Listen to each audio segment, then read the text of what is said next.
गुरुर्ब्रह्मा गुरुर्विष्णु गुरुर्देवो महेश्वरः गुरुः साक्षात् परब्रह्म तस्मै श्रीगुरवे नमः। अखण्डमण्डलाकारं व्याप्तं येन चराचरं तत्पदं दर्शितं येन तस्मै श्रीगुरवे नमः। सर्वे भवन्तु सुखिनः, सर्वे सन्तु निरामयाः, सर्वे भद्राणि पश्यन्तु मा कश्चित् दुःखभाग् भवेत्। ओम शांति शांति शांति।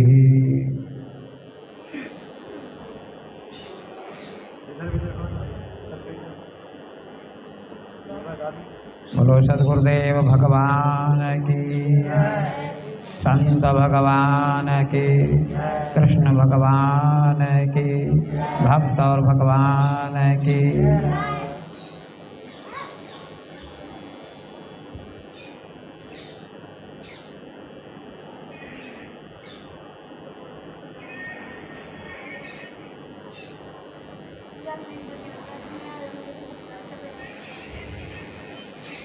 गोस्वामी तुलसीदास जी ने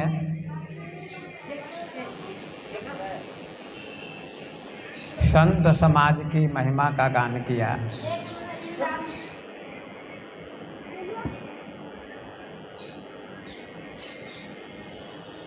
संत के पास बैठने से, संत की सेवा करने से,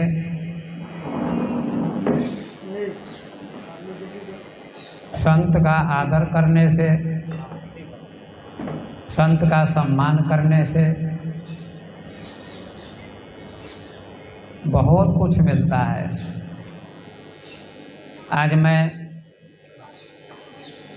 संत समाज की महिमा का बखान करूंगा। संत समाज का बड़ा महत्व है, बड़ी महिमा है। लोग तीर्थों की यात्रा करते हैं, अनेक तीर्थों की यात्रा करते हैं कुछ पाने के लिए। कुछ चाहिए लोगों को। हर व्यक्ति की कामना होती है, इच्छा होती है हमको कुछ मिले। वो आवाज़ ठीक थी पहले वाली ठीक थी। हर व्यक्ति की कामना होती, इच्छा होती हमको कुछ मिले। तो तीर्थों की भी यात्रा लोग करते हैं। भक्त लोग, करोड़ों लोग तीर्थों की यात्रा करते हैं। कभी वैष्णो माता की यात्रा करते हैं, कभी वृंदावन की यात्रा करते हैं, कभी अयोध्या की, कभी हरिद्वार की, कभी चित्रकूट की, कभी वाराणसी की। अनेक तीर्थों की यात्रा लोग करते हैं, कुछ पाने के लिए करते हैं। सबका उद्देश्य तो होता है कुछ पाना। भाई वृक्ष क्यों लगाता है व्यक्ति? फल मिले। आम के वृक्ष लगाते हैं फल खाने के लिए। अगर वृक्ष लगाओ फल नहीं मिलेंगे तो वृक्ष लगाने का आपको कोई लाभ न मिलेगा।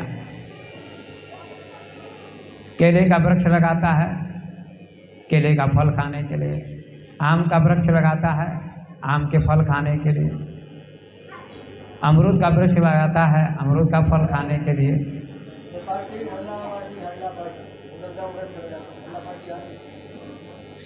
तो वृक्ष भी लोग लगाते हैं फल खाने के लिए। और जब वृक्ष में फल लगते हैं तो वृक्षों की शोभा भी बढ़ जाती है और जो लगाता है उसको भी संतुष्टि मिलती है, फल मिलते हैं।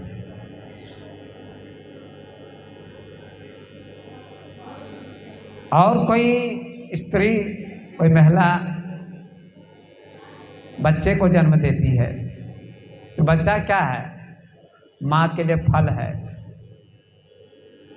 अगर कोई महिला स्त्री बांझ रह जाती है तो उसकी कोई शोभा नहीं होती है,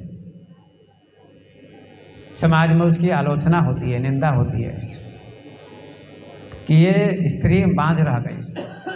और बेटा को लोग फल मानते हैं। बहुत संपत्ति हो जाए आपको, अगर बेटा नहीं है तो आपको अच्छा नहीं लगेगा, शांति नहीं मिलेगी, टेंशन तनाव बना रहेगा। एक बेटा नहीं हुआ, बेटा नहीं हुआ।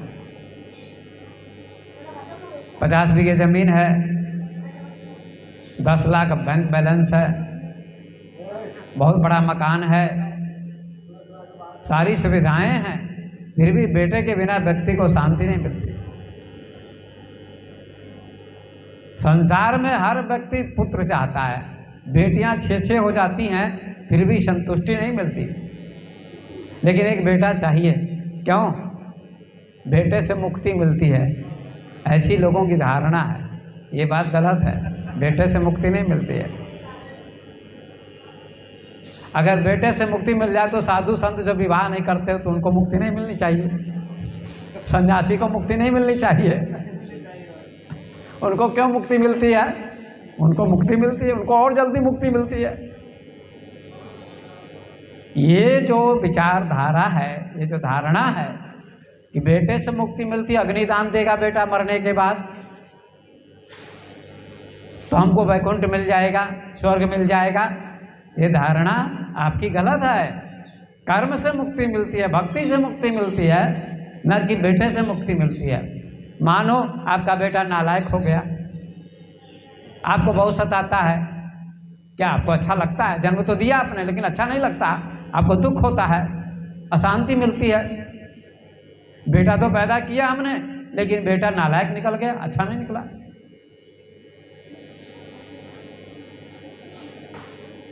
हमारे संतों ने कहा, पूत कपूत तो क्यों धन संचय, और पूत सपूत तो क्यों धन संचय। पूत अगर कपूत निकल गया तो भी धन इकट्ठा करने की जरूरत नहीं है, क्योंकि जो भी धन आपने इकट्ठा किया सब बर्बाद कर देगा, जुए में, शराब में। और पूत यदि सपूत निकल गया अच्छा, तो भी धन इकट्ठा करने की जरूरत नहीं है, क्योंकि वो धन इकट्ठा कर लेगा अपनी बुद्धि से। इसलिए पुत्र को फल माना जाता है। ऐसे ही साधु संत की सेवा करने से, उनका आदर करने से, उनको भोजन कराने से, उनको दान देने से फल मिलता है। और बिना साधु सेवा से कुछ नहीं मिलेगा आपको। चाहे मंदिर चले जाओ, चाहे गुरुद्वारे चले जाओ, चाहे तीर्थ की यात्रा कर लो चाहे, लेकिन साधु संतों के दर्शन के बिना, सेवा के बिना आपको कुछ नहीं मिलेगा। न भगवान मिलेगा, न कोई लाभ मिलेगा, न भक्ति आपकी सफल होगी। कहीं भी चले जाओ भटकते रहोगे। विधि हरिहर कवि कोविद वाणी, कहत साधु महिमा सकुचानी। तुलसीदास जी कहते हैं कि ब्रह्मा विष्णु महेश, कवि माने कविता लिखने वाले, कोविद माने विद्वान, वाणी माने सरस्वती, ये लोग भी मिलकर संतों की महिमा का गान नहीं कर सकते। बहुत सुंदर लिखा, संतों की महिमा का बखान किया। लोग संतों की महिमा को नहीं समझते। कुछ लोग तो सोचते हैं बाबा लोग ऐसे ही बन गए।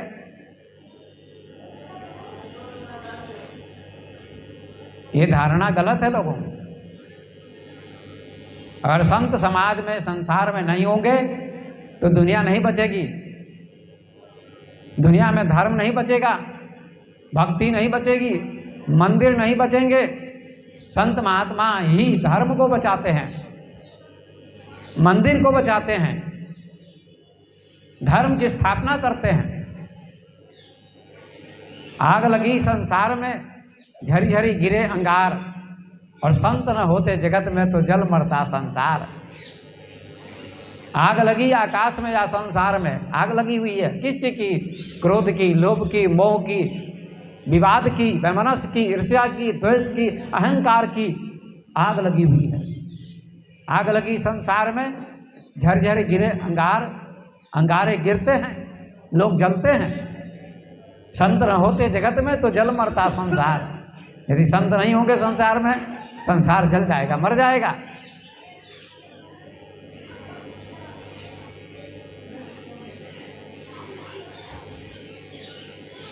ब्रह्मा विष्णु महेश कवि सरस्वती विद्वान सभी मिलकर भी संतों की महिमा का गान नहीं कर सकते। ऐसी महिमा है संतों की। आप जाते हो इलाहाबाद प्रयागराज, वहाँ कुंभ का मेला लगता है 12 वर्षों पर और 6 वर्षों पर। अर्ध कुंभ का मेला, पूर्ण कुंभ का मेला, 4 जगह मेला लगता है कुंभ का मेला। हरिद्वार, नासिक, इलाहाबाद, उज्जैन, इन 4 जगहों में कुंभ का मेला लगता है। वहाँ संतों का आगमन होता है, बड़े बड़े संत आते हैं, भारत के बाहर के भी लाखों करोड़ों भक्त पहुँचते हैं। साधु संतों का पंडाल लगता है, टेंट लगता है, कथाएं होती हैं, प्रवचन होते हैं। और इलाहाबाद की ज़्यादा महिमा है प्रयागराज की। वहाँ 3 नदियों का संगम है, आपने सुना होगा, गंगा, यमुना और सरस्वती, 3 नदियों का संगम है। लोग त्रिवेणी में स्नान करते हैं, गंगा, यमुना, सरस्वती। सरस्वती दिखाई नहीं पड़ती है, 2 नदियाँ दिखाई पड़ती है, गंगा और यमुना, लेकिन सरस्वती दिखाई नहीं पड़ती है। संगम में स्नान करने से बड़ा लाभ मिलता है। बाहर में वहाँ 3 नदियाँ हैं, इलाहाबाद में, प्रयागराज में, गंगा, यमुना और सरस्वती, 3 नदियों का संगम है, त्रिवेणी है। तो बाहर के संगम को तो लोग मानते समझते हैं, बाहर की त्रिवेणी को समझते हैं, लेकिन भीतर में भी त्रिवेणी है, भीतर में भी संगम है 3 नदियों का। इस संगम को लोग नहीं समझ पाते हैं। रामचरितमानस को पढ़ते हैं, लेकिन भीतर में जो संगम हो रहा है 3 नदियों का, उसको लोग नहीं समझ पाते हैं। बाहर के संगम में डुबकी लगाते, स्नान करते, गोता लगाते और बहुत आनंदित होते हैं, प्रसन्न होते हैं, लेकिन भीतर भी 3 नदियों का संगम है। भीतर में भी गंगा बहती है, भीतर में भी यमुना बहती है, भीतर में भी सरस्वती बहती है।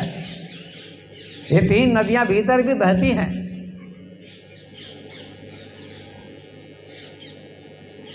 और कौन सी 3 नदियाँ हैं? भगवान को समझने से पहले संत को समझो, भगवान को समझने से पहले संत को समझो। भगवान कैसे मिलते हैं, भगवान का ज्ञान कैसे होता है? संत के द्वारा। डायरेक्ट भगवान थोड़े आपको दर्शन दे देंगे, माध्यम कोई चाहिए। भाई नदी के उस पार जाना है, या तो नाव में बैठो या पुल के माध्यम से पार हो। पुल होना चाहिए या नाव होनी चाहिए। और नाव को चलाने वाला भी होता है केवट मल्लाह। वो केवट मल्लाह कौन है? वो संत हैं, कोई गुरु हैं, सदगुरु हैं। नाव में बैठो, केवट पहुंचा देगा तट पर। ये संसार नदी है। या पुल चाहिए या नाव चाहिए।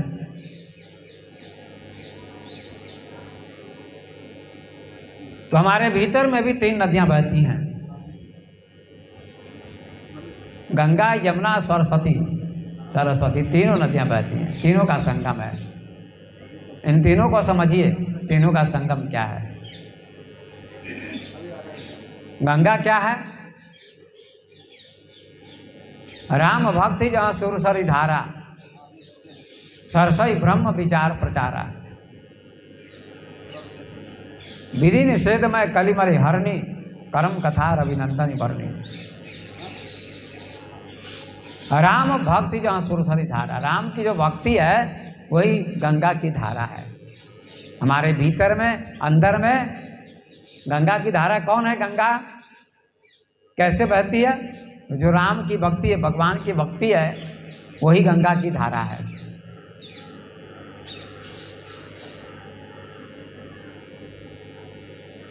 अब राम की भक्ति कैसे करोगे? राम की भक्ति कैसे करोगे? या कृष्ण की भक्ति कैसे करोगे? गोस्वामी ने लिख दिया, बहुत बहुत गहराई की बात इसमें लिखी हुई है। केवल पढ़ने से कुछ नहीं होगा, संतों से समझना होगा, ज्ञानियों से समझना होगा, जो पहुँचे हुए संत हैं उनके पास बैठना होगा, उनसे समझना पड़ेगा। राम की भक्ति गंगा की धारा है, पर राम की भक्ति है क्या? आपसे पूछे तो क्या बताओगे कि राम की भक्ति क्या है? राम की भक्ति गंगा की धारा, पर राम की भक्ति है क्या? बहुत मुश्किल है कहना, उत्तर देना बहुत कठिन है।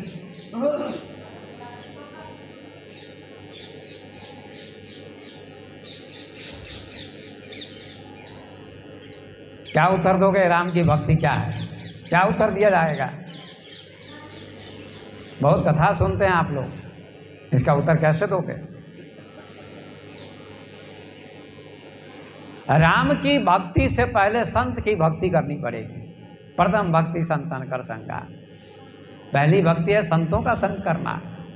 मंदिर में जाना पहली भक्ति नहीं है, गीता पढ़ना पहली भक्ति नहीं है, पूजा करना पहली भक्ति नहीं है, भागवत पढ़ना पहली भक्ति नहीं है, वेद पढ़ना पहली भक्ति नहीं है। पहली भक्ति है संतों का संग। जब संतों का संग करोगे तभी राम की भक्ति समझ में आएगी। राम क्या हैं, कृष्ण क्या हैं, शिव क्या हैं, दुर्गा क्या हैं, गणेश क्या हैं, सबके बारे में आपको ज्ञान मिलेगा संतों के माध्यम से, ज्ञानियों के माध्यम से। संत में भी बहुत संत घूमते रहते हैं, संतों की पहचान भी बहुत कठिन है आपको। कैसे संतों की पहचान करोगे? असली संत कौन, नकली संत कौन? मैं यहाँ बैठा रहता हूँ, 20 दिन से रहता हूँ, मुझे बहुत कम लोग पहचानते हैं। बाबा बैठे हैं, खाने वाले बाबा होंगे, घुमक्कड़ बाबा होंगे, मांगने वाले बाबा होंगे, लोग आते हैं चले जाते, पहचान नहीं कर पाते। अरे आंखें होंगी तभी तो सूरज को देखोगे, अंधे को क्या सूरज दिखाई पड़ेगा? उसके लिए ज्ञान की आंखें चाहिए, भक्ति की आंखें चाहिए, तभी संत की पहचान होगी। देखिए हीरा रास्ते में पड़ा है, उसके ऊपर सैकड़ों लोग चले गए पैर रखकर, लेकिन पहचान नहीं कर सके कि हीरा है, पत्थर समझकर उस पर पैर रख के चले गए। लेकिन एक जौहरी आया, उसने पहचान की, उसमें चमक थी, उसने कहा ये तो हीरा है, उसको उठाया, उसको बेचा, उसकी गरीबी दूर हो गई। संत की पहचान, संत भी हीरे जैसे होते हैं, उनकी पहचान के लिए आपके पास आंखें होनी चाहिए, ज्ञान की आंखें, भक्ति की आंखें, प्रेम की आंखें, समर्पण की आंखें होनी चाहिए, तब संत की पहचान कर सकेंगे। नहीं तो भटकते रहोगे दुनिया में और भगवान कभी नहीं मिलेगा।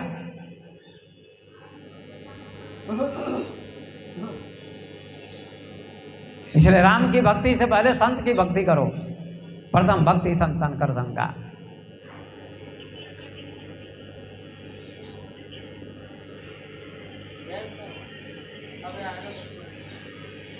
नाहम बसामी वैकुंठे योगी नाम हृदय न च मद भक्ता यत्र गायंती तत्र तिष्ठामि नारद। सुनो ध्यान से, भगवान कहते हैं नारद से मैं वैकुंठ में भी नहीं मिलूंगा। भगवान कहाँ मिलेंगे? वैकुंठ में भी नहीं मिलूंगा मैं। नाहम बसामी वैकुंठे, मैं वैकुंठ में भी नहीं रहता हूँ। बोलो,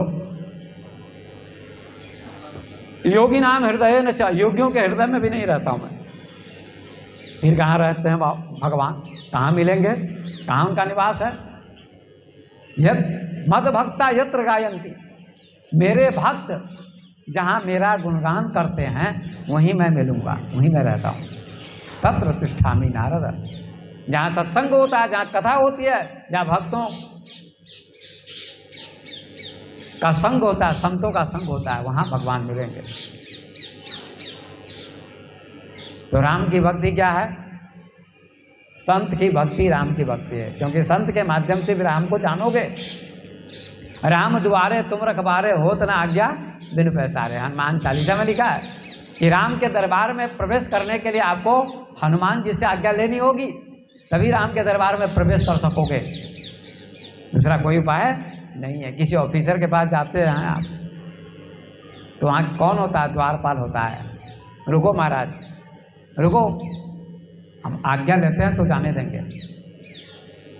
ऐसे ही परमात्मा के दरबार में, भगवान के दरबार में प्रवेश करने के लिए संत क्या है? द्वारपाल हैं। संत से मिलना होगा। तो राम भक्ति जहाँ सुरसरी धारा, सरसई ब्रह्म विचार प्रचारा। और ब्रह्म का विचार प्रचार करना ये है सरस्वती की धारा। ब्रह्म क्या है? लोग जानते नहीं ब्रह्म किसे कहते हैं। भगवान को तो जानते, भगवान भगवान भगवान, राम जी, कृष्ण भगवान, शिव जी, दुर्गा मैया, ये भगवान है, भगवान है। क्या भगवान को देखा आप लोगों ने? कभी नहीं देखा। कैसा होता भगवान? लाल की, पीला की, नीला की, हरा। मंदिर में भगवान दिखाई पड़ते हैं, भगवान की मूर्ति है, भगवान का दर्शन करते हैं, इसमें आप भाव करते हैं, उनकी भावना होती है। विग्रह भगवान का है। क्या है? भगवान का विग्रह है, इसमें आपकी श्रद्धा होती है।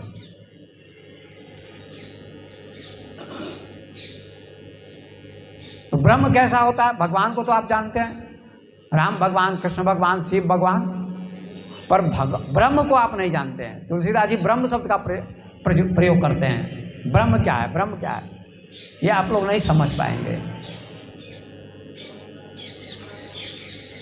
ब्रह्म नाम है, वेदांत में ब्रह्म आता है। वेदांती लोग ब्रह्म कहते हैं। वेदांतियों के लिए परमात्मा ब्रह्म है, योगियों के लिए ईश्वर है, भक्तों के लिए भगवान है, महात्मा के लिए परमात्मा है। ये चार शब्द याद रखना। योगियों के लिए ईश्वर है, वही ब्रह्म, और वेदांतियों के लिए, ज्ञानियों के लिए ब्रह्म है, भक्तों के लिए भगवान है, और महात्माओं के लिए परमात्मा है। एक ही ब्रह्म चार में बट जाता है। जैसे मैं महात्मा हूं, या गोविंद जी, मैं संत हूं, तो मुझे आप कभी संत कह सकते हैं। संत जी प्रणाम, स्वामी जी प्रणाम, दो शब्द हो गए। गुरु जी प्रणाम, महात्मा जी प्रणाम, चार शब्द हो गए ना। हम तो एक ही है, नाम हमारे चार हो गए। ऐसे ब्रह्म एक है। जो ब्रह्म निराकार है, जो कुछ नहीं करता, उसकी सत्ता से ही सब कुछ होता है। उसी ब्रह्म की सत्ता से ब्रह्मा विष्णु महेश भी यहाँ आते हैं। वो ब्रह्म है, वो निराकार है, हम में, आप में, सभी में वो समान रूप से व्याप्त है। चिदानंद रूप शिवोहम शिवोहम, वो चिदानंद रूप है। आपको पता है चिदानंद रूप किसे कहते हैं? शिवोहम शिवोहम, शिव मैं ही हूँ, शिव ओहम अहम। अब इतना ऊंचा ज्ञान आपको कैसे होगा इतनी जल्दी? बहुत ऊंचा ज्ञान है ये ज्ञानियों के लिए है, आपके लिए नहीं है। ये भक्त के लिए नहीं है, भक्त के लिए भगवान है, भक्त के लिए भक्ति है, और ज्ञानियों के लिए शिवोहम है। चिदानंद रूपा शिवोहम शिवोहम, सतचित आनंद, चित और आनंद मिलाकर चिदानंद होता है। आपके शरीर में चित्त क्या है? इतने दिनों तक कथाएं आपने सुनी होंगी, लेकिन चित्त का अर्थ क्या है जानते हो? बताओ, नहीं जानते। भागवत का पहला श्लोक है, सच्चिदानंद रूपाय विश्वोत्पत्त्यादि हेतवे तापत्रय विनाशाय श्री कृष्णाय वयं नमः। सतचित आनंद है परमात्मा भगवान। सत माने चित्त माने आनंद माने, सबका अर्थ होता है। चित्त माने ज्ञान, चित्त माने ज्ञान, उसी से ज्ञान होता है। आंखें कैसे देखती हैं? मैं आपसे पूछता हूँ, आंखें देखती हैं? आप क्या उत्तर दोगे? जी हाँ, आंखें देखती हैं। कान सुनते हैं? आप उत्तर देंगे हाँ, कान सुनते हैं। नाक सूंघती है? आप उत्तर देंगे नाक सूंघती है। मुंह बोलता है? आप उत्तर दोगे मुंह बोलता है। जीवा स्वाद लेती है? आप यही उत्तर दोगे। हाथ काम करते हैं, पैर चलते हैं, सारी इंद्रियां काम करती हैं, यही उत्तर दोगे ना। लेकिन ये बिल्कुल उत्तर गलत है आपका। आंखें नहीं देखती हैं, ये बिल्कुल झूठ है। कान नहीं सुनते, बिल्कुल झूठ है। हाथ काम नहीं करते, बिल्कुल झूठ बात है। पैर नहीं चलते, बिल्कुल झूठ बात है। नाक नहीं सूंघती, बिल्कुल झूठ है। क्या उत्तर है? क्या समझते हो इसे? इसी का नाम सत्संग है असली। ज्ञानियों से, संत महात्माओं से, पहुंचे हुए ज्ञानियों से, संतों से यही आपको शिक्षा मिलेगी। आंखें नहीं देखती हैं, आंखें नहीं देखती, बिल्कुल झूठ बात है। आपके घर में खिड़की होती है ना? तो आप खिड़की से देखते हो आकाश को, चंद्रमा को, पौधों को, मकान को, लोगों को, तो क्या खिड़की देखती है या आपकी आंखें देखती हैं? खिड़की नहीं ना देखती है, आपकी आंखें देखती पौधों को या चांद को या सूर्य को। ऐसे ही ये आंखें खिड़की के समान हैं हमारे शरीर में। इन आंखों से देखने वाला कोई और है, उसी का नाम है भगवान, उसी का नाम है भगवान, चेतना, उसी का नाम शिव है। वही शिवोहम, शिवोहम वही है। आंखों से वही देखता है, कान से वही सुनता है, हाथ से वही काम करता है, पैर से वही चलता है। अगर वो शिवोहम उसमें ना हो, इसमें शरीर में आत्मा ना हो, परमात्मा ना हो, तो आदमी मर जाता है, मृत्यु हो जाती है, मौत हो जाती है। तो आंखें कहाँ देखती हैं? आंखें तो होती हैं, क्या देखती हैं आंखें? किसी को पहचानती हैं?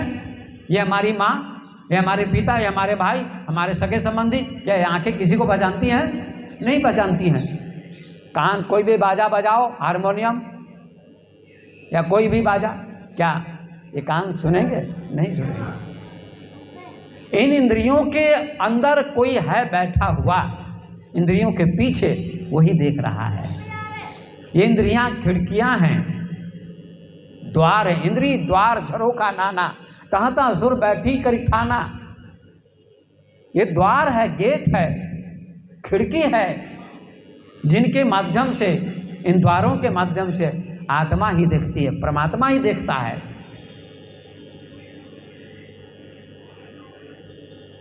बिन पगु चलय सुनय बिनु काना, कर बिनु कर्म करय विधि नाना। आनंद रहित सकल रस भोगी, बिनु वाणी वक्ता बड़ योगी। ऐसा कहा है, इसलिए उसका नाम ब्रह्म। ब्रह्म किसका नाम है? जिसमें कोई क्रिया नहीं होती है, उसका नाम ब्रह्म है, उसका नाम परमात्मा है। और भगवान अवतार लेते हैं साकार रूप में, उसका नाम भगवान है। राम जी, कृष्ण जी, ये सब भगवान है, वो ब्रह्म नहीं है। जहाँ से राम जी आते हैं, कृष्ण जी आते हैं, उसका नाम ब्रह्म है। जैसे सागर से लहरें उठती हैं, पूरा सागर नहीं उठता है, सागर से लहरें उठती हैं। लहरें कौन है? ब्रह्मा विष्णु महेश, ये लहरें हैं। वहीं से ये आते हैं, फिर उसी में समा जाते हैं। हम आप ही उसी में समा जाते हैं।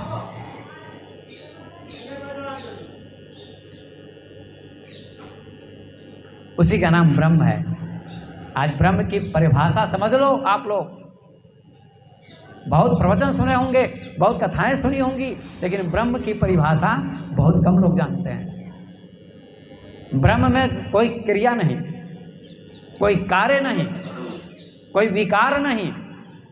जैसे भगवान राम आए, मानव का रूप धारण करके भगवान कृष्ण आए, वे चलते भी थे, युद्ध भी करना पड़ा उनको, लेकिन ब्रह्म युद्ध नहीं करता। ब्रह्म बिल्कुल निर्विकार होता है, उसका नाम ब्रह्म है। उसी को तुलसीदास जी कहते हैं सरसई ब्रह्म विचार प्रचारा। उसी को वेदांतियों ने ब्रह्म कहा है, जो तुम्हारी आत्मा है, और आत्मा ही परमात्मा है। अयम आत्मा ब्रह्म वेद का वाक्य है, ये आत्मा ही ब्रह्म है। पर ये समझना, कथाओं के सुनने से आपको पूर्ण ज्ञान नहीं होगा, लेकिन पूर्ण ज्ञानी जब कथा सुनाएंगे, परम ज्ञानी, परमहंस, संत, तब आपको पूरा ज्ञान होगा, अन्यथा नहीं होगा। इसलिए ब्रह्म का अर्थ होता है विकार रहित, जिसमें कोई विकार ना हो। जो अवतार न ले उसका नाम ब्रह्म है, और जो अवतार लेते हैं उनका नाम भगवान है। समझ गए? उसी ब्रह्म की चर्चा करते हैं। सरसई ब्रह्म विचार प्रचारा। ब्रह्म का विचार प्रचार करो, प्रचार करो, समाज में, संसार में प्रचार करो। ब्रह्म में समाना है आपको, ब्रह्म को जानना है। अर्थात तो ब्रह्म जिज्ञासा। ब्रह्मसूत्र में भगवान वेद व्यास कहते, पहला सूत्र लिखा है जो वेदांत का ग्रंथ में कहते हैं, अथा तो ब्रह्म जिज्ञासा। ब्रह्म की जिज्ञासा होनी चाहिए, लेकिन लोगों की क्या जिज्ञासा? अथा तो धन जिज्ञासा, अथा तो मकान जिज्ञासा, अथा तो पैसा जिज्ञासा, अथा तो कार जिज्ञासा, अथा तो मोटरसाइकिल जिज्ञासा, अथा तो सोना जिज्ञासा, अथा तो चांदी जिज्ञासा, अथा तो हीरा जिज्ञासा, अथा तो बेटा जिज्ञासा, अथा तो बेटी जिज्ञासा, अथा तो पत्नी जिज्ञासा, अथा तो वैभव जिज्ञासा। ये जिज्ञासा लोगों की हो रही है। अथा तो ब्रह्म जिज्ञासा कहाँ है? ब्रह्म की जिज्ञासा तो नचिकेता को हुई। ब्रह्म की जिज्ञासा ऋषि मुनियों को हुई। महर्षि वेद व्यास को, कपिल को, कणाद को, अष्टावक्र को, राजा जनक को, उनको ब्रह्म की जिज्ञासा हुई।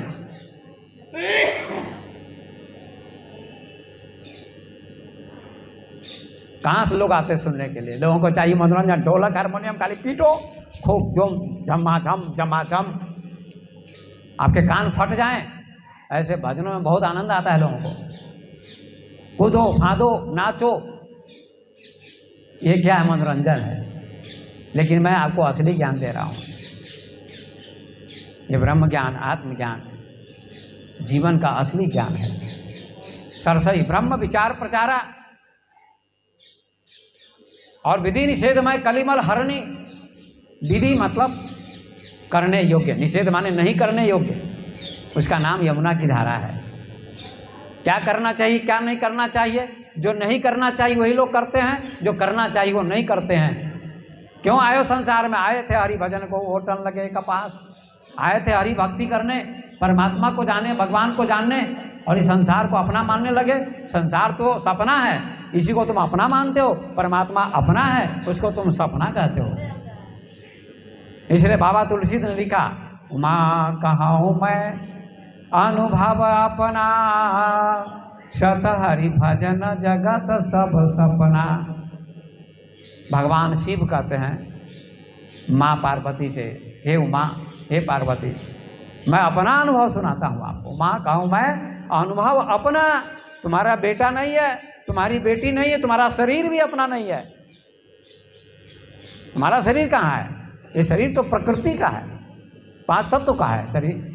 मृत्यु होगी, 5 तत्व में मिल जाएंगे। तुम्हारा शरीर कहाँ है? तुमको घमंड है कि मेरा शरीर, मेरा बेटा, मेरी बेटी, मेरा, मुझको कुछ नहीं। जो कुछ है सो तोर, तेरा तुझको सौंपते क्या लागत है मोर। मेरा कुछ भी नहीं है, सब प्रभु का है। भोग लगाते हैं मंदिर में भगवान का, क्या कहते? तो हम वस्तु गोविंद तुभ्यमेव समर्पये। तुम्हारी दी हुई वस्तु तुम्ही को अर्पित करता हूँ। ये आपका धन नहीं है, आपका भोजन नहीं है, भोजन भी परमात्मा ही देता है। This life is for him, this mind is for him, this soul is for him, this eyes are for him, all things bright and beautiful. Seek you first the kingdom of God, then all else shall be added unto you. सब प्रभु का है। This life is for him. ये जो शरीर है वो प्रभु ने दिया है। मैं नहीं, मेरा नहीं, ये तन भी किसी ने है दिया। मैं नहीं, मेरा नहीं, ये तन भी किसी ने है दिया, परमात्मा ने दिया है। This life is for him. ये जीवन उसी का दिया हुआ है। This mind is for him. ये मस्तिष्क जो सोचने के लिए मिला है, ये भी परमात्मा ने दिया है। सोचो, ध्यान से सुनो। लोगों को कथा में नींद आ जाती है, प्रवचन में सो नहीं, कथा में, प्रवचन में। ट्रेन चलती है, रात को सभी लोग सो जाते यात्री, लेकिन एक बेचारा नहीं सोता है, वो ड्राइवर है। वो सोएगा तो अस्तम केशवम राम नारायणम, एक्सीडेंट हो जाएगा।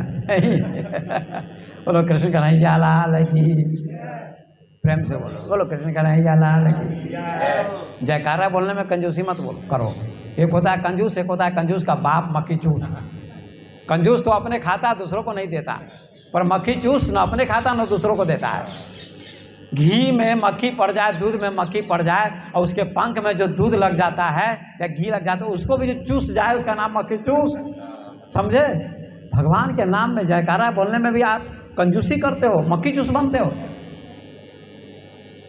सब कुछ परमात्मा का। जब सब कुछ परमात्मा का है तो पैसा भी परमात्मा का है, सब कुछ परमात्मा का है, शरीर भी उसका है।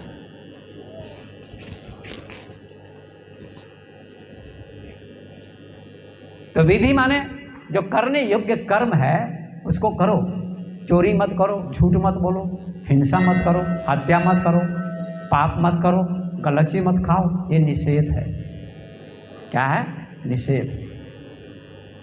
न करने योग्य कर्म का नाम निषेध है। वही तुलसीदास जी कहते विधि निषेध में कलिमल हरणी कर्म कथा रविनंदन बरनी। सूर्य पुत्री यमुना की धारा है। कौन? करने योग्य कर्म करो, न करने योग्य कर्म न करो।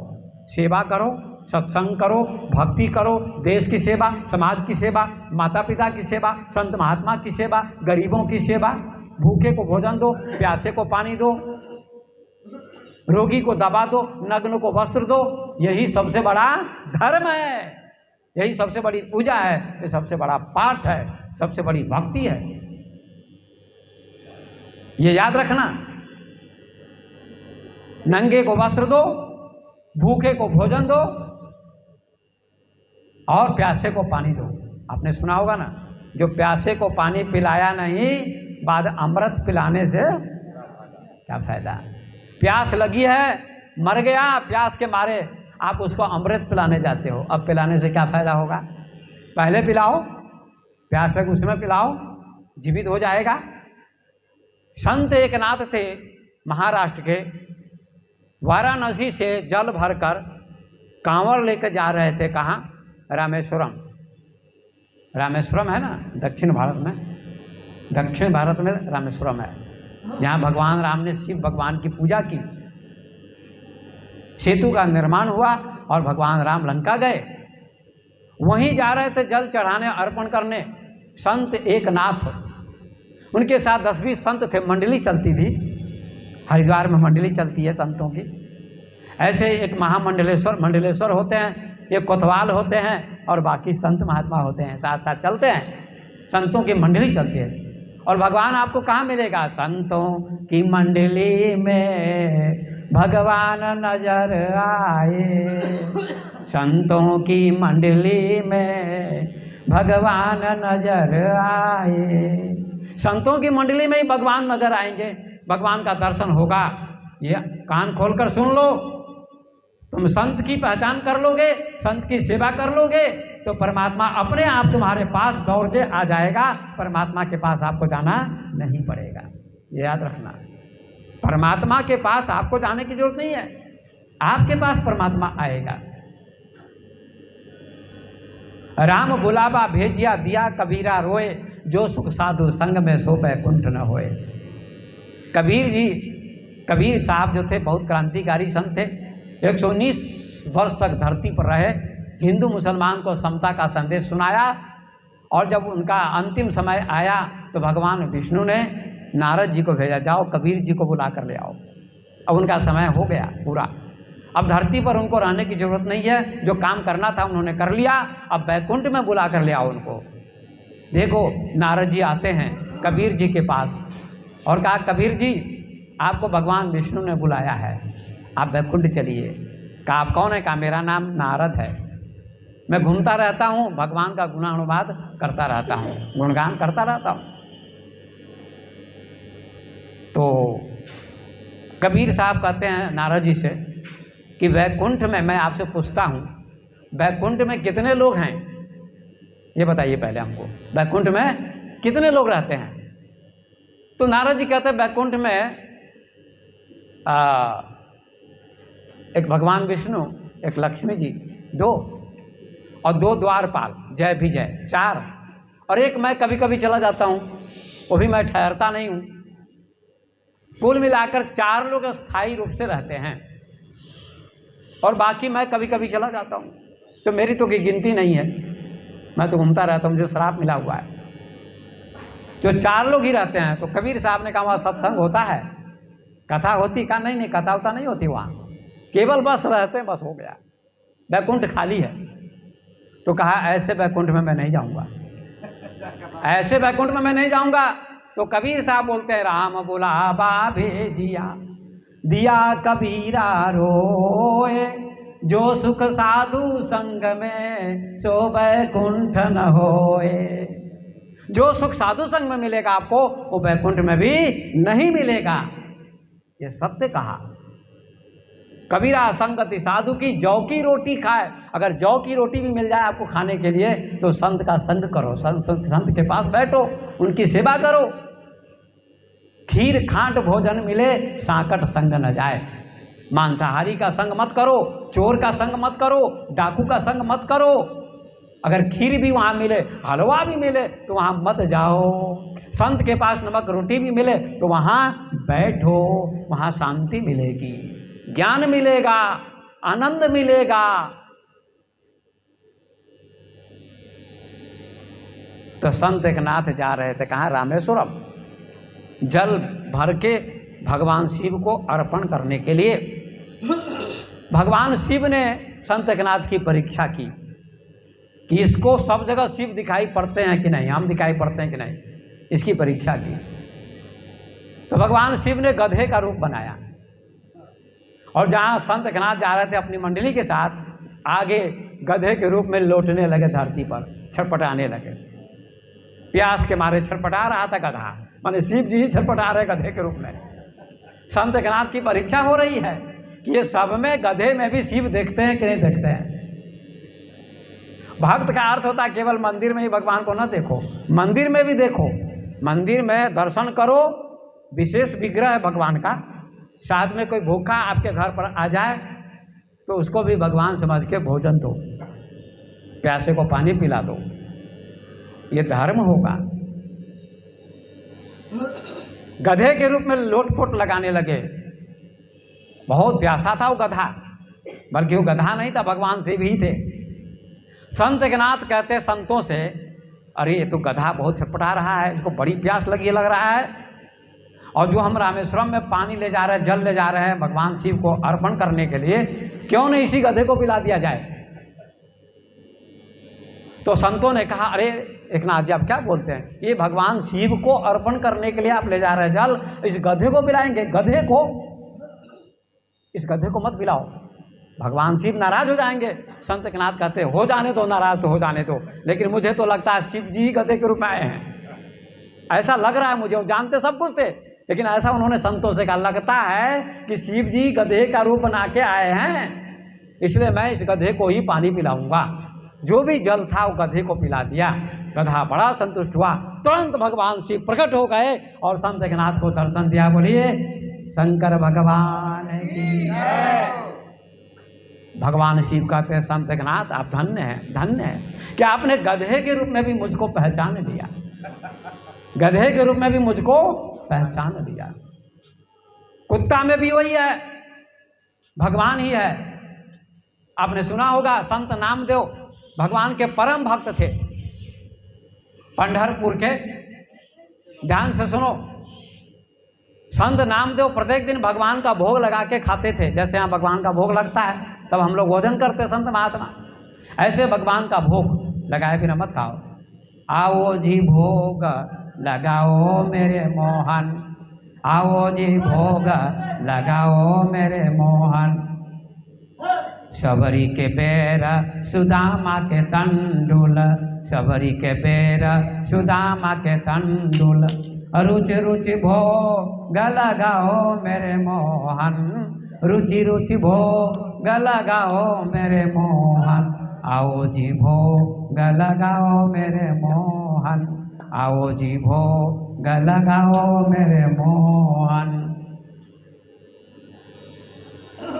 भगवान शिव प्रकट हो गए, वहाँ दर्शन दिया। अब कहा रामेश्वरम जाने की जरूरत नहीं है, हमको रास्ते में ही भगवान शिव का दर्शन हो गया, पहुँच गए।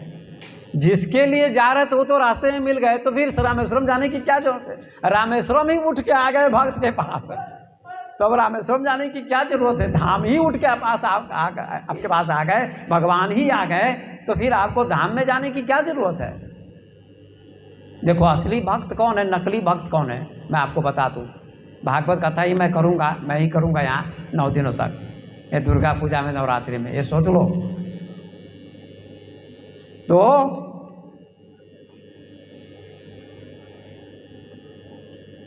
भगवान का नाम जो लेते हैं, जपते हैं, वे नकली भक्त हैं।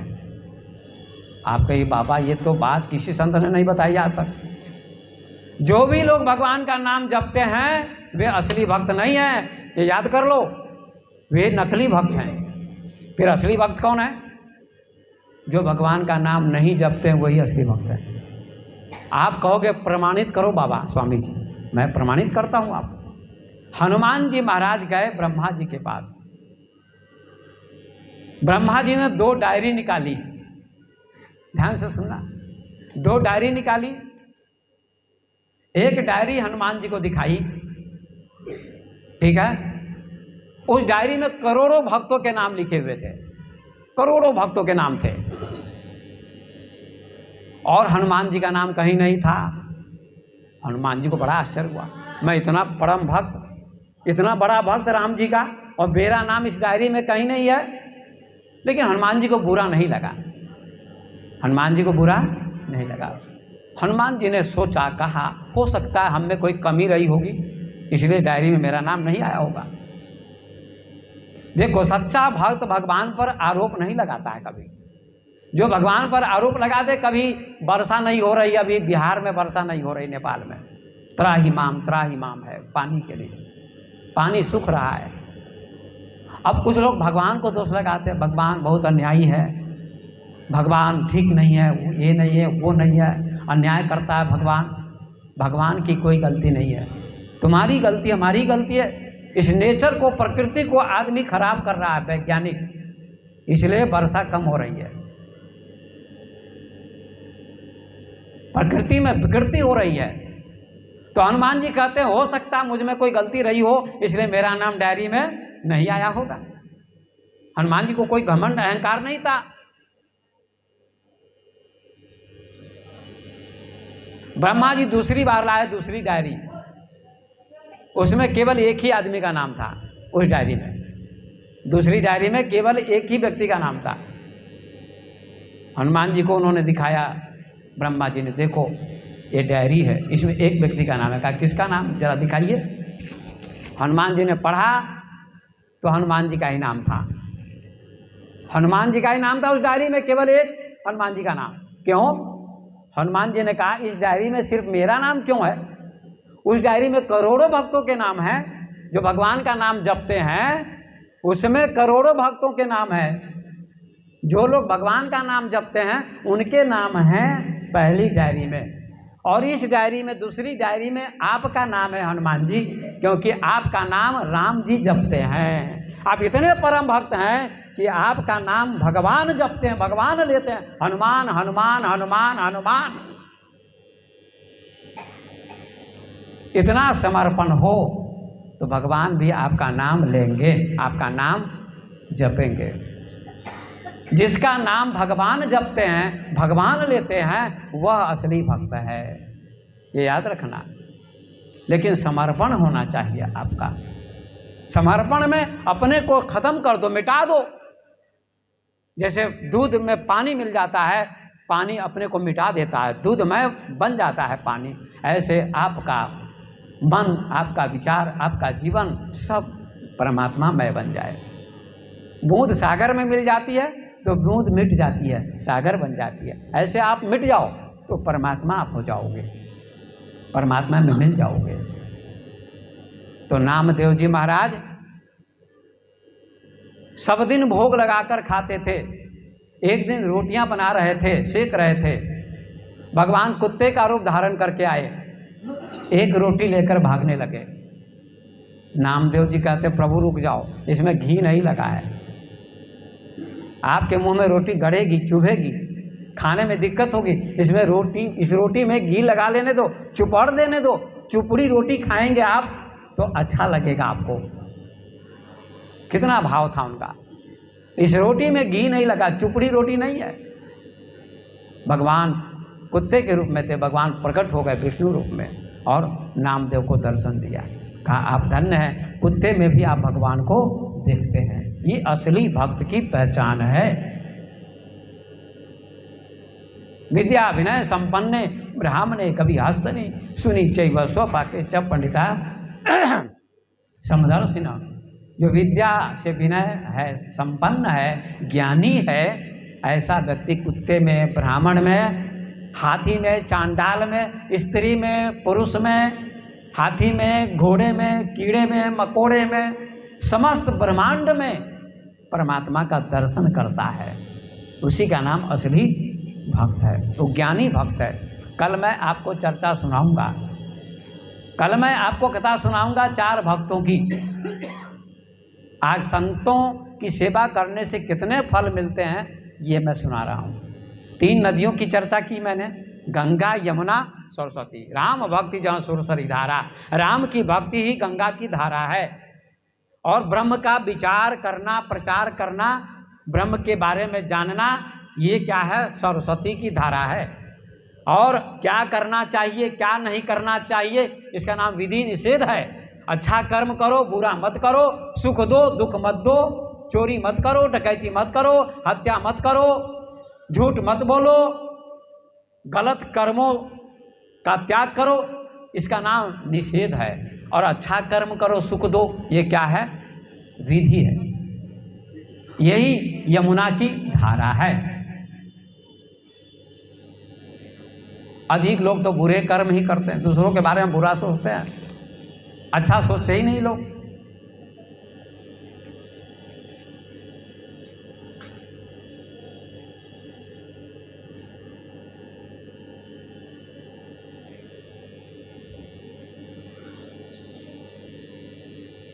मंदिर में भी लोग जाते हैं तो क्या मांगते हैं भगवान से। एक आदमी मंदिर में जाता था, जैसे यहाँ लोग आते हैं, मंदिर में आना बहुत अच्छी बात है, बहुत पवित्र जगह होती है, आपका मन शांत होता है, अच्छा लगता है, बुरे विचार मिटते हैं। एक आदमी भगवान शिव की पूजा करता था प्रत्येक दिन। 12 वर्षों के बाद कहते भगवान दर्शन देते हैं, ऐसा वर्णन है। 12 वर्ष हो गए, नमः शिवाय, ओम नमः शिवाय का जाप करता था एक आदमी। उसके सामने भगवान शिव प्रकट हुए। भगवान शिव ने कहा, भक्त वरम ब्रूहि, वरदान मांगो। उसने कहा, हे शिव जी, हे प्रभु, हे भोले बाबा, यदि आप हमसे प्रसन्न हैं तो मैं आपसे एक चीज मांगता हूँ। कहा, क्या? बोलो। मैं जो भी चीज मांगू मेरे पड़ोसी को दुगुनी हो जाए। यदि 1 लाख रुपए की मांग करूं तो पड़ोसी को 2 लाख रुपए हो जाए। 1 बीघे की मांग करूं जमीन की तो पड़ोसी को 2 बीघा हो जाए। जो भी चीज मैं मांगू पड़ोसी को दुगुनी हो जाए। भगवान ने कहा, तथास्तु। तो उस भक्त ने पहली चीज मांगी, पहला वरदान मांगा, हे शिव जी, हे भोले बाबा, मेरा मकान 7 मंजिल का हो जाए। कहा, तथास्तु। पड़ोसी का होगा 14 मंजिल का, इसका 7 मंजिल का रह गया। अब इसका 7 मंजिल का रह गया, उसका 14 मंजिल का हो गया। इसको बड़ी ईर्ष्या हुई, जलन हुई। कहा, हे शिव जी, हमारा मकान तो छोटा हो गया, उसका बड़ा हो गया, 14 मंजिल का, मेरा 7 मंजिल का, इसलिए मुझसे बर्दाश्त नहीं हो रहा है। उसका मकान आप नष्ट कर दो, भ्रष्ट कर दो, बर्बाद कर दो, खत्म कर दो। भगवान शिव ने कहा, 3 चीजें लौट कर नहीं आती हैं। मुंह से शब्द अच्छे बुरे निकल जाएंगे, लौट के नहीं आएंगे। आत्मा निकल जाएगी, लौट के नहीं आएगी। धनुष से बाण निकल जाएगा, लौट के नहीं आएगा।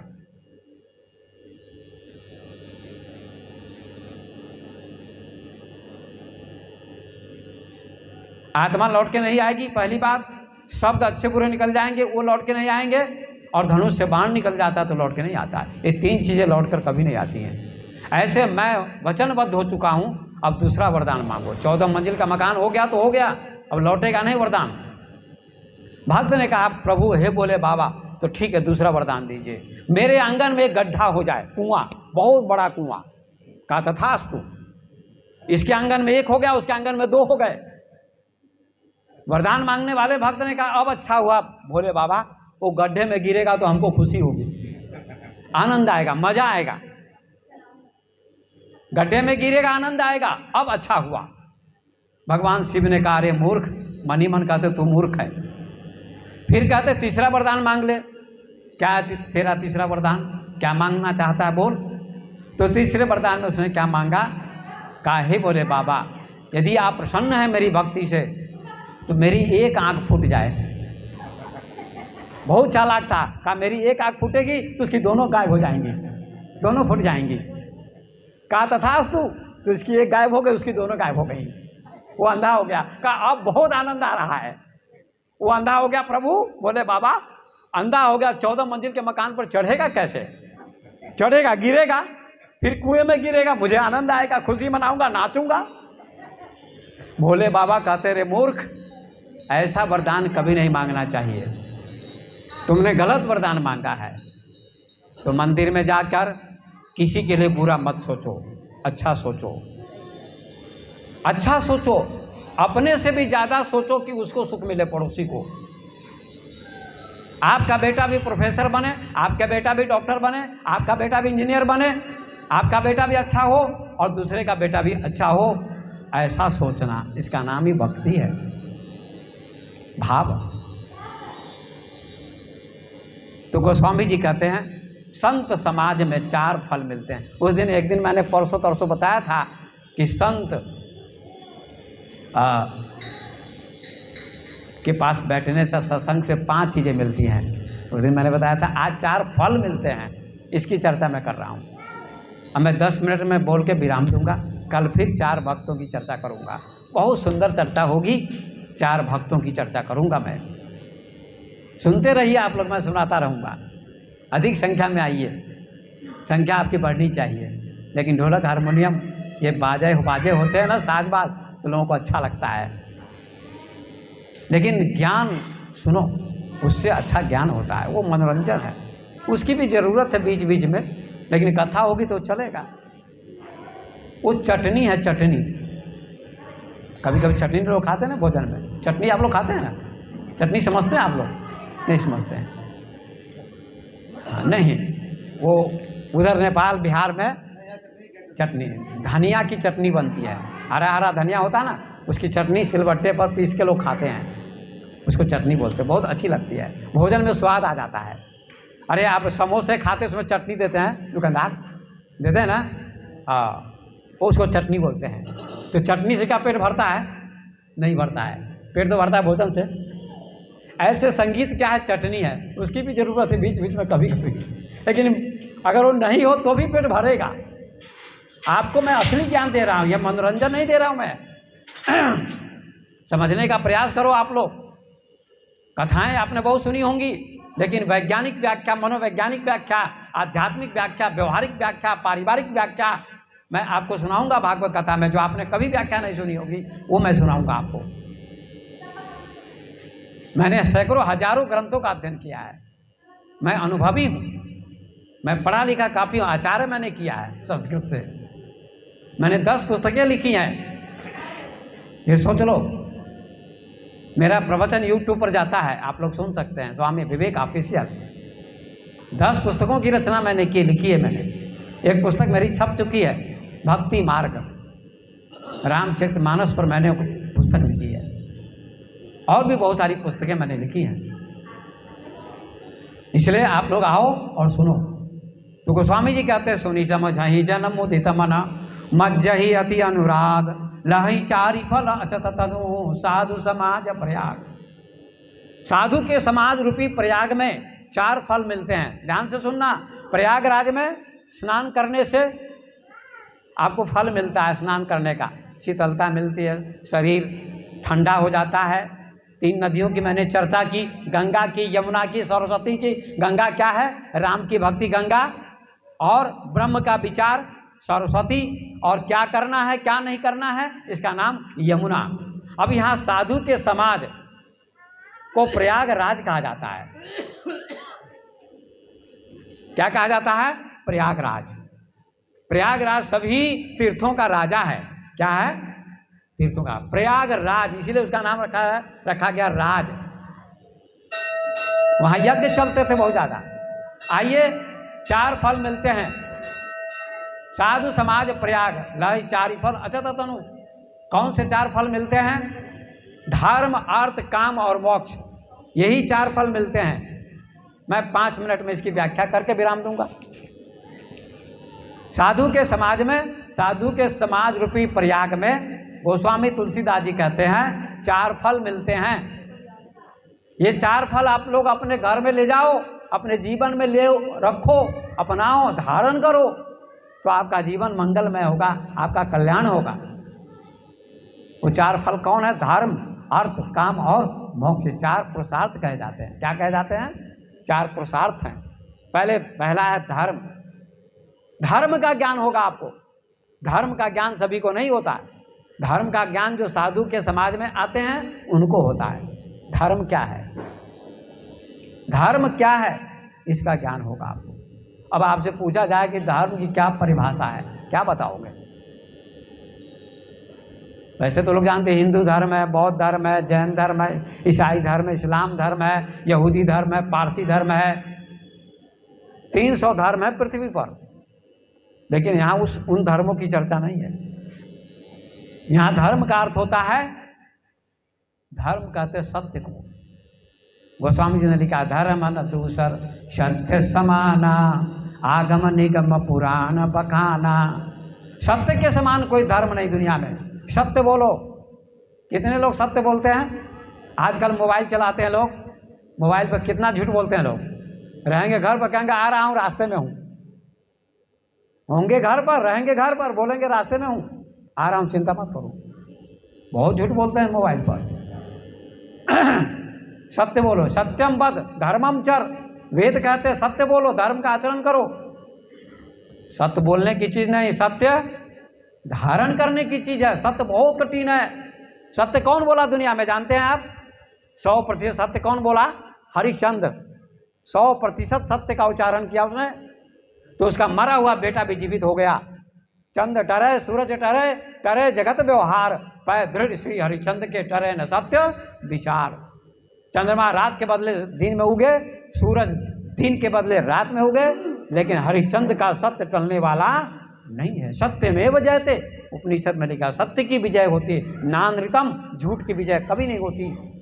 कबीर दास ने भी कहा, कबीर साहब ने, सांच बराबर तप नहीं, झूठ बराबर पाप, जाके हृदय सांच है ताके हृदय आप। सांच बोलो, ये सत्य ही धर्म है। क्या है? सत्य ही धर्म है। याद रखना, सत्य ही धर्म है। और परिभाषा बाद में बताऊंगा, कभी पहली परिभाषा बता दी। सत्य ही धर्म है। दूसरा है अर्थ। अर्थ का अर्थ होता है धन। अर्थ का अर्थ होता है धन। कौन सा धन? धन भी 2 प्रकार का होता है। धन 2 प्रकार का होता है। एक धन, मकान भी धन है, जमीन भी धन है। एक क्या है? अचल संपत्ति है। जमीन क्या है? अचल संपत्ति।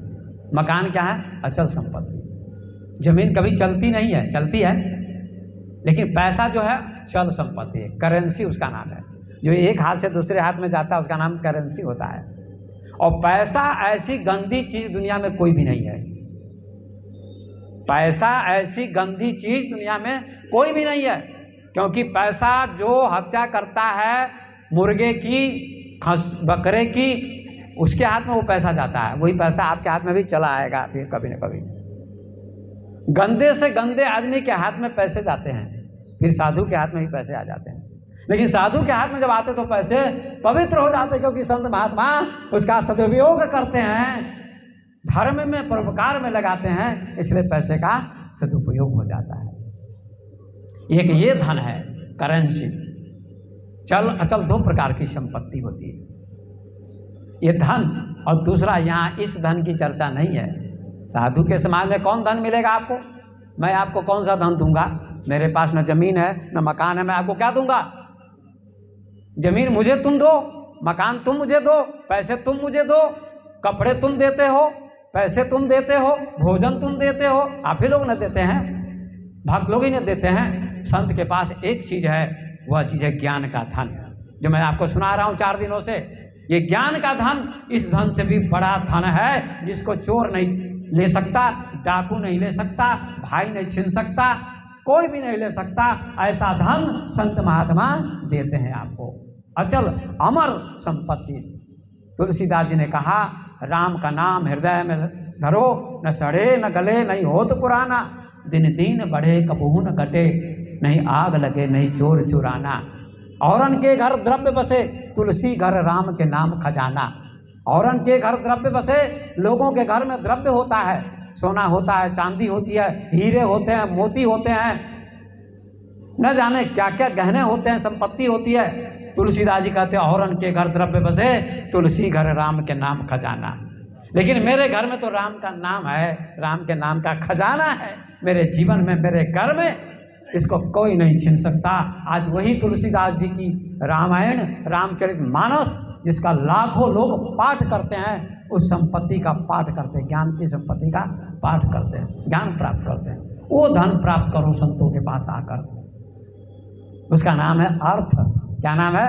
अर्थ। अर्थ माने धन, माने ज्ञान रूपी धन। इसलिए मीरा ने गाया, पायो जी मैंने राम रतन धन पायो। मीरा ने कहा मैंने राम रतन रूपी धन को पा लिया, इस धन को नहीं। राम ही रत्न है, सबसे बड़ा रत्न है। हीरे मोती जवाहरात नीलम पन्ना, ये 5 रत्न कहे जाते हैं। इन रत्नों को मैंने पा लिया। कौन? राम रूपी रत्न को पा लिया, उनको नहीं, राम रूपी रत्न को पा लिया। इसलिए इसका नाम है अर्थ। देखो कितना एक एक शब्द की व्याख्या अलग अलग करके मैं आपको समझाता हूँ, एकदम बिल्कुल दर्पण की बात ही आपको समझ में आएगी। बात प्रवचन ऐसा हो, ज्ञान ऐसा हो, एक एक बात आपके हृदय की डायरी पर नोट हो जाए, समझ में आए। तो अर्थ का मतलब धन, 2 प्रकार का धन हो गया, सांसारिक धन, आध्यात्मिक धन, ज्ञान, जिसको मीरा ने, सबरी ने, कबीर ने, नानक ने, बुद्ध ने, महावीर ने, उन सब संतों ने प्राप्त किया। और तीसरी चीज है कामना। काम, काम का अर्थ होता है इच्छा। आपकी क्या इच्छा है? आपकी इच्छा है सुख मिले, यही इच्छा है ना लोगों की, सुख मिले। सुख धन में नहीं है, पुत्र में नहीं, स्त्री में नहीं, सुख केवल परमात्मा की भक्ति में है। संसार में भी सुख है, छोटे छोटे सुख हैं, बड़े सुख नहीं है संसार में, छोटे छोटे सुख हैं। बड़ा सुख परमात्मा की भक्ति है।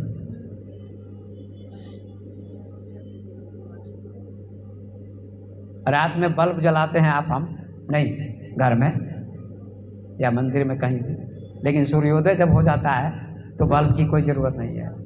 क्या ज़रूरत है? जब सूर्योदय हो गया तो बल्ब फीके पड़ जाते हैं, इनका प्रकाश छोटा हो जाता है। परमात्मा का जो प्रकाश है वो सूर्य के प्रकाश जैसा है, और संसार का जो सुख है वो बल्ब के सुख जैसा है, प्रकाश जैसा है। परमात्मा का जो सुख है वो सूर्य के प्रकाश जैसा है, वो बड़ा सुख है। वो हमारी कामना है, उस सुख की कामना है, परमात्मा को पाने की कामना है, उस सुख की कामना। परमात्मा मिल जाए तो सबसे बड़ा सुख मिल जाएगा। और चौथी चीज है, संक्षिप्त में व्याख्या करके विराम देता हूँ, शाम हो गई। उस सुख को प्राप्त करो जो सुख छीना न जा सके। झूठे सुख को सुख कहे, मानत है मन मोद, जगत चबेना काल का कुछ मुख में कुछ गोद। तुम झूठे सुख को सुख कहते हो, खाना पीना लेना देना सब झूठ है, सब झूठ है, सत्य नहीं है। तुलसीदास जी ने लिखा उत्तर कांड में, झूठ ही लेना झूठ ही देना, झूठ ही भोजन झूठे चबेना, बोल ही वचन मधुर जमी मोरा, खाई महा हृदय कटोरा। झूठा ही लेना है, झूठा ही देना है, झूठा ही भोजन झूठा ही चबेना है, सब कुछ झूठा है। झूठी माया झूठी काया झूठा जग व्यवहार रे, कबीर साहब ने कहा संसार झूठा है। उमा कहूँ मैं अनुभव अपना, सत हरि भजन जगत सब सपना, जगत सपने जैसा है। इसलिए परमात्मा की कामना हमारी है, वो कामना पूरी हो जाए। भक्ति करने से वो कामना पूरी होगी, सत्संग करने से पूरी होगी, संत की सेवा करने से वो कामना पूरी होगी। बुद्ध की पूरी हुई, महावीर की पूरी हुई, मीरा की पूरी हुई, सबरी की, जितने संत सबकी कामना पूरी हो गई, पूर्ण हुई है। चौथी चीज है मोक्ष, अंत में मोक्ष मिलेगा, मुक्ति मिलेगी।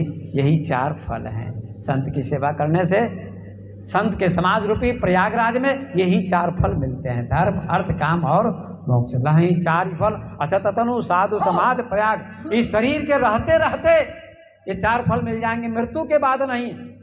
अछत माने शरीर के रहते रहते, जीवित रहते ये 4 फल मिलेंगे और आपका जीवन धन्य हो जाएगा। इन्हीं शब्दों के साथ अपनी वाणी को आज विराम देता हूँ। संत समाज रूपी प्रयागराज की मैंने आज व्याख्या की, चर्चा की, इस प्रसंग पर प्रकाश डाला और कल मैं दूसरे प्रसंग पर प्रकाश डालूंगा।